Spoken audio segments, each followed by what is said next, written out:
Muy buenos días, el Lobito que habla. Bueno, acá estamos intentando continuar con la lectura en mi etapa de recuperación. Los otros días pasé por una clínica de rehabilitación que hace tiene muchas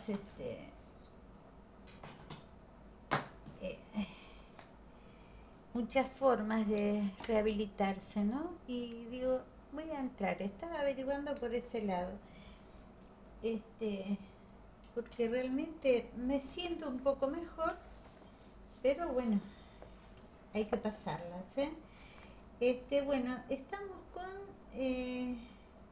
la ciudad antigua, estudios sobre el culto, el derecho y las instituciones de Grecia y Roma. Está, y vamos por, a ver,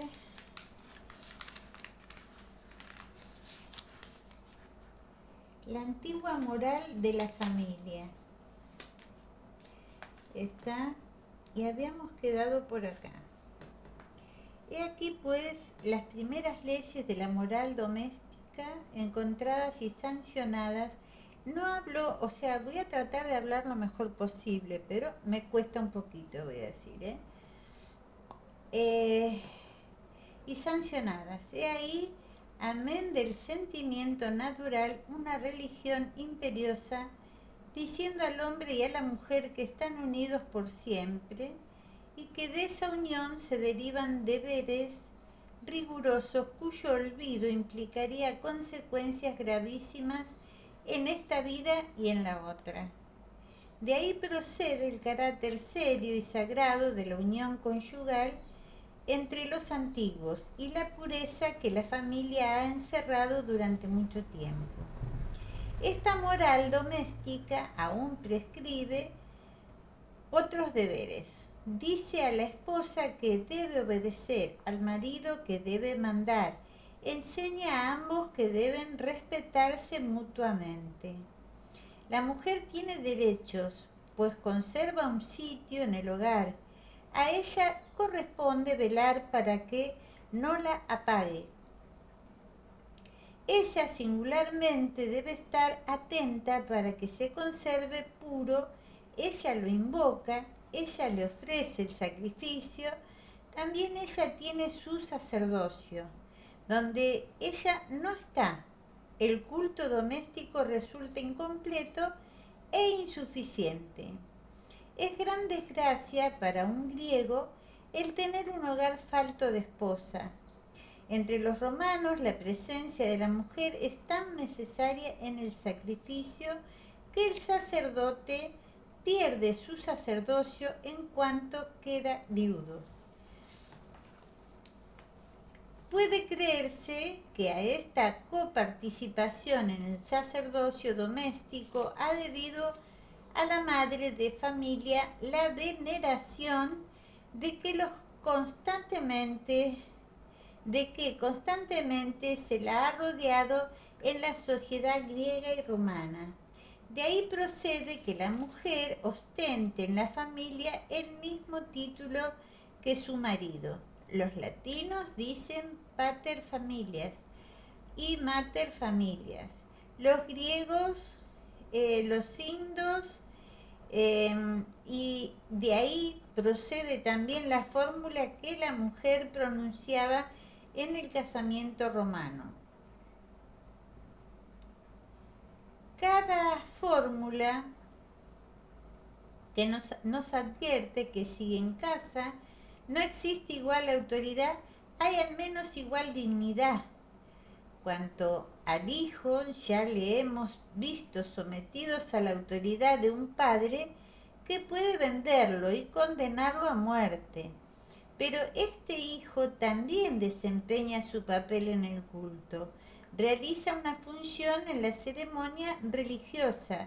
Su presencia es tan necesaria en ciertos días que el romano sin hijos se ve obligado a aceptar uno ficticiamente para esos días, a fin de que los ritos puedan celebrarse y ver cómo poderoso lazo establece la religión entre el padre y el hijo.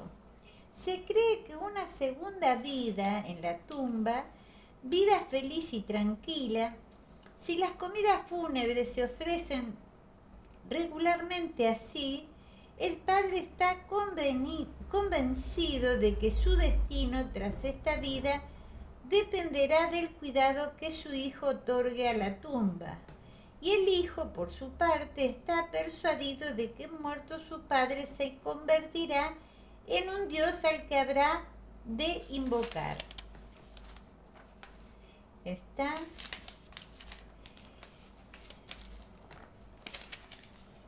Puede suponerse lo que estas creencias inspiraban de respeto y afecto en la familia. Los antiguos daban a las virtudes domésticas el nombre de piedad, la obediencia del hijo al padre, el amor que tributaba a su madre, era piedad. La solicitud del padre por el hijo, la ternura de la madre también era piedad.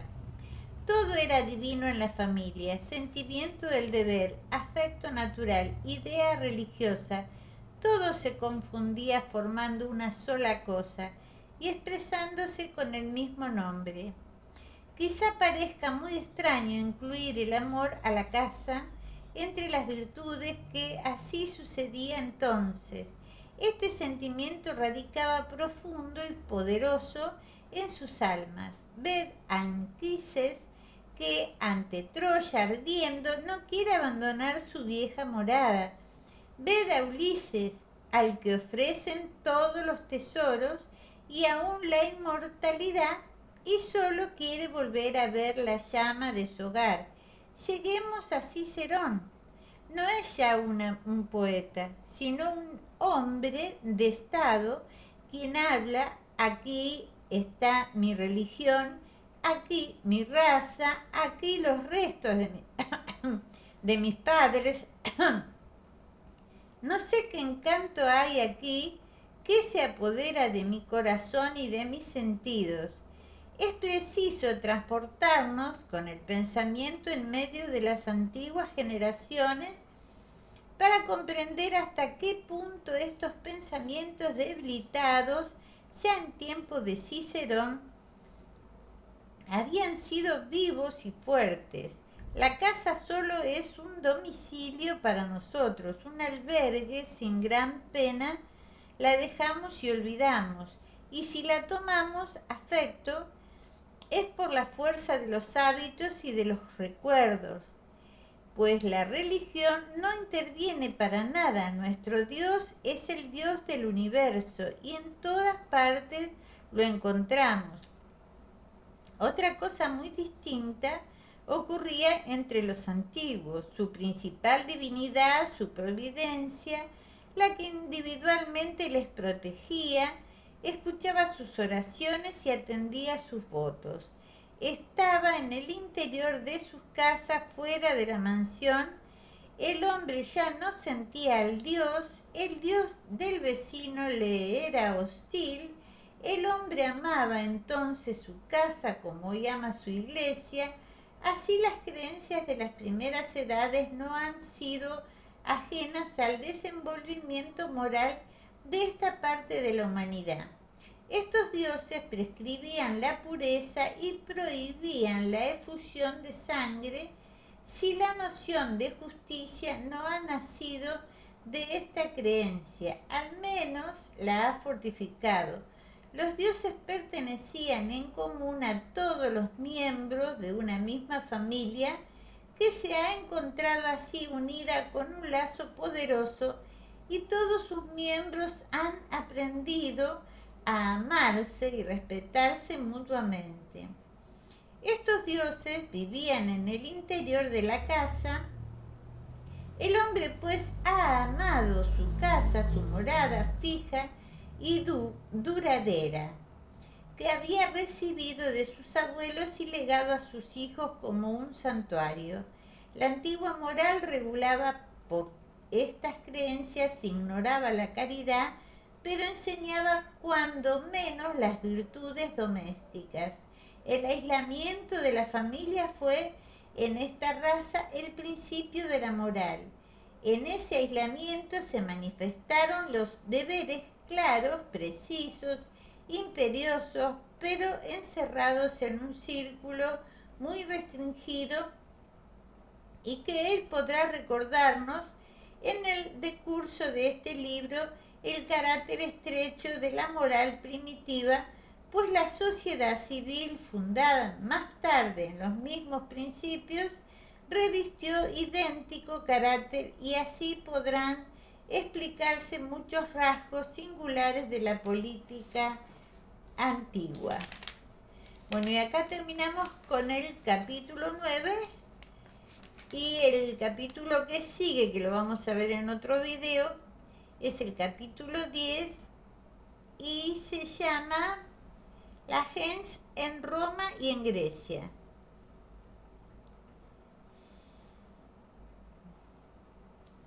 Va a estar lindo ese también, ¿eh?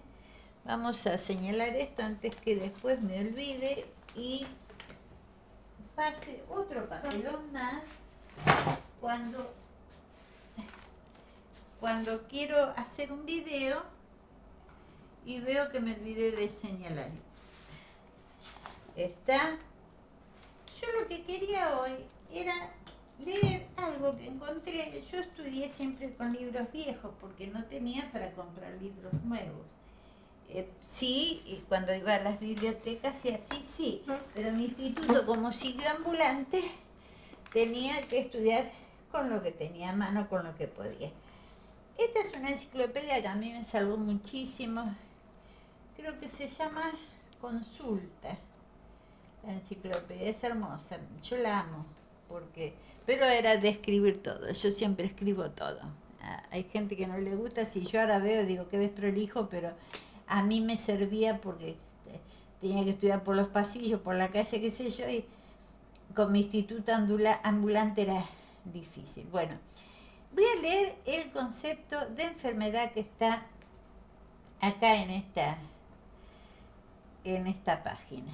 La enfermedad puede considerarse como una especie de derrota de una o varias funciones. Saben que la medicina no tiene la certeza fija, va cambiando a medida que se va haciendo investigaciones y todo lo demás, ¿no? Pero bueno, no le encuentro la tapa, porque algunas tenían tapa y otras no. Pero sé que se llamaba Consulta. Bueno, vamos a leer esto. Puede considerarse la enfermedad como una especie de derrota de una o varias funciones del individuo en relación con una condición ambiental desfavorable. Tratar de dar una definición de enfermedad es sencillamente difícil. Lo es, ante todo, porque uno cree saber lo que quiere decir enfermedad hasta que trata de definirla. En segundo lugar, porque hay que establecer o probar antes lo que significa estado de salud. Entonces, sin necesidad de definirla, se puede llegar a comprender la enfermedad como algo opuesto a la salud. Yo digo una alteración a la salud. Bueno, definimos a criterio, ¿no? El hombre y el equilibrio biológico. La vida aparece siempre como un acontecimiento precario, como una continua lucha entre su tentativa de afirmarse y las fuerzas que quieren destruirla. El hombre, desde el momento en que vive, forma también parte de esta lucha y continuamente debe actuar de modo que todos sus aparatos consigan funcionar con cierta regularidad y constancia. Todos los estímulos que proceden del ambiente deben estar contenidos siempre, de modo que no puedan provocar excesivas perturbaciones a las funciones normales del cuerpo. El hombre responde a los estímulos tratando de adaptarse a ellos, es decir, procurando modificar el funcionamiento de su propio cuerpo según los cambios del ambiente que le rodea.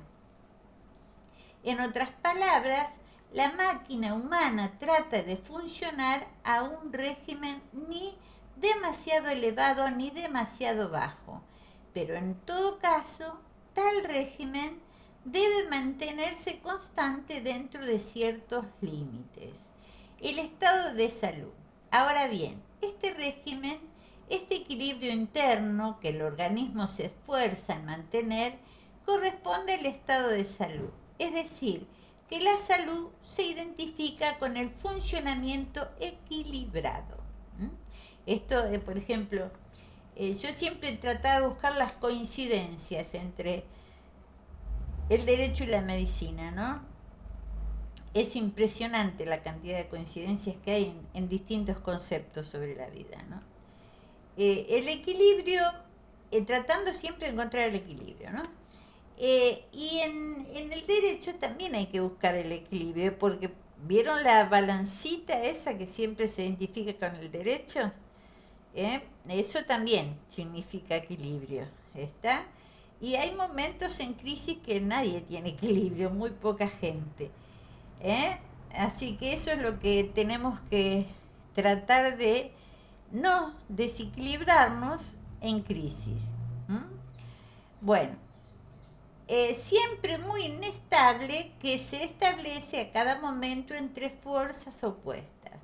Así se comprende que la enfermedad es la ruptura de ese equilibrio existente en el cuerpo. Cuando por cualquier razón una estructura del organismo se altera, también la función unida a ella se modifica. En última instancia, el hecho de que se altere una estructura y que consiguientemente la función asociada a ella se modifique, significa que los estímulos o algunos de los que actúan sobre el cuerpo han sido demasiado intensos y que ante ellos los mecanismos de regulación del organismo han sido insuficientes. Por eso la enfermedad representa siempre una especie de derrota de una función determinada o de varias funciones con relación a un ambiente desfavorable. El ambiente desfavorable. Pero, ¿qué significa ambiente desfavorable? El ambiente desfavorable puede estar producido por las bacterias, los virus, las radiaciones ionizantes, los venenos, los cambios atmosféricos y demás. La lluvia dentro de la casa. Bueno, por los abusos como el tabaco o el alcohol. No solo eso, no solo esto, sino también por agentes que son propios del organismo.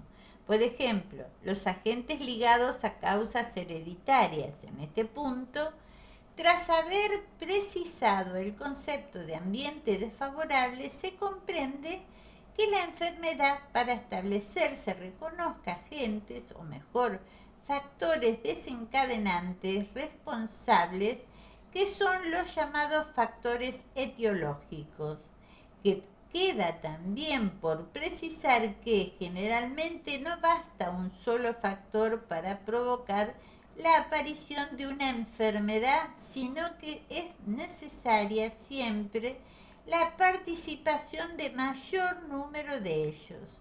En efecto, en una enfermedad infecciosa ciertamente no es bastante para provocarla el germen en cuestión, sino que es necesario el concurso de otros elementos, como podrían ser una cierta debilidad del organismo, una intoxicación precedente, un trastorno alimenticio, etc. De este modo, es evidente que en la provocación de la enfermedad, la constitución del sujeto tiene también gran importancia. Es opinión común que muchos individuos son afectados más fácilmente que otros por algunas enfermedades. Por ejemplo, se oye decir frecuentemente que ciertos niños tienen un hábito linfático. Esto significa que tienen más facilidad con respecto a otros para enfermar de tuberculosis, escarlatina, difteria y sobre todo de amigdalitis adenoiditis. La ciencia médica ha creado un término, la diátesis, para indicar que ciertos organismos tienen una predisposición acentuada hacia algunas enfermedades de las que son víctimas frecuentemente. ¿Cómo puede entenderse la enfermedad? Si también se quiere establecer que a nivel actúa el factor etiológico en la provocación de la enfermedad, entonces las cosas se hacen más confusas y complicadas. Hemos dicho que la enfermedad es la consecuencia de un defecto funcional, pero que la función depende siempre de una estructura. Está claro que habrá una función alterada cuando también la estructura resulte alterada. Y como una estructura está siempre formada por células, será precisamente una lesión en las células lo que provoque una alteración en la estructura que a su vez repercutirá inevitablemente en la función. En este sentido, la enfermedad sería imputable a una lesión de la célula. No solo esto, sino que desde el momento que la célula tiene su vida química, la lesión de la célula se deberá siempre a algún daño de esta actividad peculiar suya, es decir, algún efecto en las reacciones químicas que se desarrollan en ella. Las reacciones químicas que tienen lugar en el interior de la célula constituyen el objetivo de la bioquímica. Entonces, la enfermedad puede ser vista también como una lesión bioquímica. Recientemente, partiendo del supuesto de que la materia orgánica está siempre constituida por gruesas moléculas, la enfermedad ha sido definida también como una lesión molecular. En sucesivos capítulos veremos los diversos aspectos de estas diferentes definiciones. Bueno, lo vamos a ver más adelante. Yo quería leer esto, más por estos días hay que cuidarse mucho. Saben que el invierno está embromado. Yo, por ejemplo, hoy salió el sol, me puse contenta, pero hay que cuidarse. Por ejemplo, yo ahora me tengo que cuidar un montón. Dirán, está metida en la casa. En la casa hay mucho para hacer, pero yo me estoy cuidando mucho porque si me resfrío, ¿cómo hago para toser? Dios mío, ¿no? O sea, cada uno sabe. Y lo bueno es ocuparse cada uno de uno mismo, ¿está? No de lo que hace el vecino, de lo que hace otro, porque no sé quién dijo que las crisis sirven para crecer. Yo la verdad que será las crisis internas sirven para crecer, pero las crisis como las que venimos pasando no. Hay que, la mejor forma de ayudar es ayudarse uno mismo y tratar de estar bien con los seres que uno ama, cada cual con su criterio, pero para mí esa es la felicidad, para mí esa. Y la felicidad para mí es, ¿cómo puedo decir? Privacidad, ¿no? Uno no tiene por qué andar diciendo por ahí, soy feliz, jajaja, no. En privacidad. Yo digo esto porque recuerdo que yo fui muy feliz, siempre lo digo. Y todo era sonrisa para mí, todo era chiste, todo era broma, muy espontánea, muy enérgica, tenía mucha actividad y era feliz. Y un día una chica que estaba estudiando psicología me dijo, cuando sos feliz no demuestres que seas feliz, porque hay muchos que no le importa tu felicidad. Me lo dijo de una manera que yo me dolió, pero después con el tiempo me di cuenta la razón que tenía, ¿no? Cuando uno es feliz no es necesario decirlo, al contrario. Si lo dice, capaz que hay quien está mal y desea que usted no sea feliz y le hace daño. O sea, más en crisis. En crisis hay que cuidar todos los detalles. ¿Está? Todos los detalles. Yo opino eso de la felicidad. Y tuve esa experiencia que me resultó dolorosa por el hecho de que después, tarde me di cuenta, ¿no? Que no es necesario demostrar que uno es feliz. Está para hacerlo. ¿M? Y que no hay que preocuparse por lo que dicen los demás de uno. Uno sabe cuál es su comportamiento, cuál es cuáles son sus médicos, cuáles son sus profesionales de confianza, y después los demás que se ocupen cada uno de sus problemas. Ahora bien, yo estoy hablando desde el punto de vista de las crisis y desde lo privado, ¿no es cierto? Siempre digo lo mismo, mi ámbito nunca fue el público. No es que critique al que le gusta hacer, cada cual hace lo que quiere. ¿M? Si a alguien le gusta ser público, y que lo disfrute. Si a alguien le gusta ser privado, que lo disfrute. Si a alguien le gusta una profesión, que la disfrute. Si a alguien le gusta otra profesión, que la disfrute. Cada cual es dueño de hacer lo que le place. ¿Está? Lo que a mí no me gusta, si bien las investigaciones mías fueron a nivel institucional y privado, lo que no me gusta es meterme en un profesional ajeno, o otro, a ver qué es lo que está haciendo. No, no. Te viene un cliente con un montón de problemas y bueno, a nivel institucional se fija a ver cómo se solucionan esos problemas, y los problemas individuales de cada persona que te viene a plantear una situación. Pero por eso digo, cada cual hace lo que le place en la vida. Y es más, hay que luchar por hacer lo que a uno le gusta. ¿Está? Pero no en crisis. Por eso digo, las crisis son muy difíciles. Yo tuve mucha mala experiencia en crisis. Cuando trabajaba con objetos, no, ¿eh? El mundo es totalmente diferente. Cuando trabajaba con objetos sabíamos bien esquivar las crisis. Y siempre teníamos Varela es chico, entre los profesionales grandes, entre todos pasamos las crisis, o sea, nadie deseaba el mal del otro, aunque sea distinta profesión. Pero esta crisis se ve que vino muy feo y bueno, no sé, hay que tratar de pasarla, ¿eh? Y para pasar bien las crisis, los chicos que estudien, los grandes que traten de cuidarse, ¿m?